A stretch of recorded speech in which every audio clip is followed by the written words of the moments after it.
बिस्मिल्लाहिर्रहमानिर्रहीम। अस्सलाम वालेकुम। Welcome to my channel secret kitchen diaries. और अस्सलाम वालेकुम। आज जो रेसिपी मैं आपसे शेयर कर रही हूँ बहुत ही मज़े की रेसिपी है, जो कि बहुत ही आसानी से और जल्दी से बन जाने वाली रेसिपी है। क्योंकि जो बच्चे अभी आप बड़े बैंगन नहीं खाते वो भी बहुत मज़े से खाएँगे और पता भी नहीं चलेगा कि आप जो है वो बैंगन खा रहे हैं, या बच्चों को भी नहीं पता चलेगा कि वो बैंगन खा रहे हैं, कोई भी सब्ज़ी खा रहे हैं। ये बहुत ही कमाल की रेसिपी बन के रेडी होती है और कम वक्त में बन जाती है। और यहाँ मैं इस रेसिपी को बनाने के लिए मैंने ले लिए हैं लंबे बैंगन, और इनका छिलका उतार के जो है इसकी साइड्स उतार के इस तरह से जो है यहाँ पर मैं लंबे लंबे से इन्हें कट कर रही हूँ।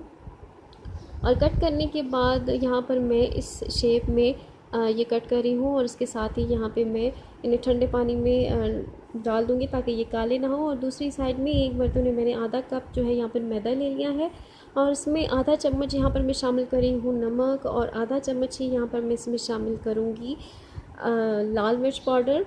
और लाल मिर्च पाउडर शामिल करने के बाद यहाँ मैं इसके बाद इसमें शामिल कर रही हूँ चाट मसाला, और चाट मसाला मैं इसमें शामिल कर रही हूँ 1 चम्मच। और इसके साथ ही यहाँ पर मैं ऑरिगेनो लीव्स जो है वो मैंने ले लिए हैं, वो शामिल करूँगी। और बिलफर्ज अगर आपके पास ऑरिगेनो लीव्स नहीं है तो आप हाथ से मसल के अजवाइन भी इसमें डाल सकते हैं। और इसके बाद यहाँ मैं सब चीज़ों को यहाँ पर अच्छी तरह से मिक्स कर लूँगी। और मिक्स करने के बाद इसके बाद यहाँ पर मैंने ले लिया है 1 अंडा, और इसमें 2 चुटकी यहाँ पर मैं इसमें नमक डालूँगी। और नमक डालने के बाद इसे अच्छी तरह से फेंट लूँगी। और यकीन करें कि ये बहुत ही मज़े की रेसिपी बन के तैयार होगी। और अगर ये रेसिपी अच्छी लगे तो आप मेरे चैनल को ज़रूर सब्सक्राइब कीजिएगा और बेल आइकन प्रेस कीजिएगा, और वीडियो को ज़्यादा से ज़्यादा शेयर कीजिएगा। और इसके साथ ही यहाँ पर मैं बैंगन को पानी से निकाल कर और खुश्क करके ही इसको मैदे के मिक्सचर में कोट कर लूँगी, ताकि मसाले जो हैं वो अच्छी तरह से कोट हो जाएं। और एक्स्ट्रा मैदा यहाँ पर मैंने झाड़ लिया है। और मैदा छाड़ने के बाद इसके बाद ही यहाँ पर मैं इसको अंडे में अच्छी तरह से डिप कर लूँगी, और फॉक की मदद से अच्छी तरह से अंडे में कोट कर लूँगी। और इसके साथ ही अंडे में कोट करने के बाद अच्छी तरह से यहाँ पर मैं इसको ब्रेड क्रम्स में कोट करूँगी। और जो कि कई रेसिपीज़ में आपको ब्रेड्स के किनारे जो है वो कट कर लिए जाते हैं, और उनसे ब्रेड क्रम्स बनाकर जो है वो कई अरसे तक महफूज करके रखे जा सकते हैं। तो यहाँ पर मैं वो इस्तेमाल कर रही हूँ।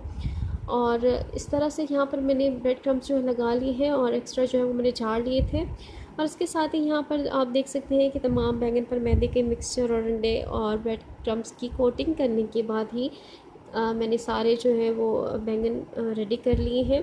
और इसके बाद साथ ही यहाँ पर मैंने बैंगन फ्राई होने के लिए यहाँ पर मैं डाल रही हूँ, और इन्हें मैंने मीडियम फ्लेम पर फ्राई करना है। और ऑयल जो है वो ज़्यादा बिल्कुल भी गर्म नहीं होना चाहिए, क्योंकि ऑयल अगर ज़्यादा गर्म होगा तो ब्रेड क्रम्स जो है वो ऊपर से टोटली जल जाएंगे, और अंदर से हमारे जो बैंगन है वो बिल्कुल ही कच्चे रह जाएंगे। और यहाँ पर मैं फॉक की मदद से इसे पलट कर अच्छी तरह से हर साइड से गोल्डन सा कलर जो है आने तक फ्राई करूँगी। और जब तक यहाँ पर अच्छा सा गोल्डन कलर नहीं आ जाता तब तक मैं इन्हें फ्राई करूँगी।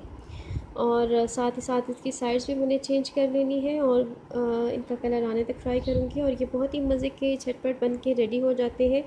और यहाँ पर आप देख सकते हैं कि कितना प्यारा सा गोल्डन कलर जो है वो आ चुका है। तो इन्हें किसी छन्नी में सबसे पहले यहाँ पर मैं निकाल लूँगी, ताकि हमारा जो एक्स्ट्रा ऑयल है इनसे वो निकल जाए, और ये बिल्कुल ही हेल्दी वे में जो है हमारे बैंगन जो है वो रेडी हो।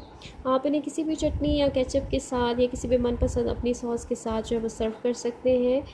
और आप इन्हें ज़रूर ट्राई कीजिएगा और मुझे फ़ीडबैक दीजिएगा कि ये कैसे बने। और मुझे दुआ में याद रखिएगा, और काइंडली मेरे चैनल को ज़रूर सब्सक्राइब कीजिएगा। वीडियो अच्छी लगी हो तो इसे लाइक करें, और चैनल को ज़रूर सब्सक्राइब कीजिएगा, बेल आइकन प्रेस कीजिएगा। अल्लाह हाफ़िज़।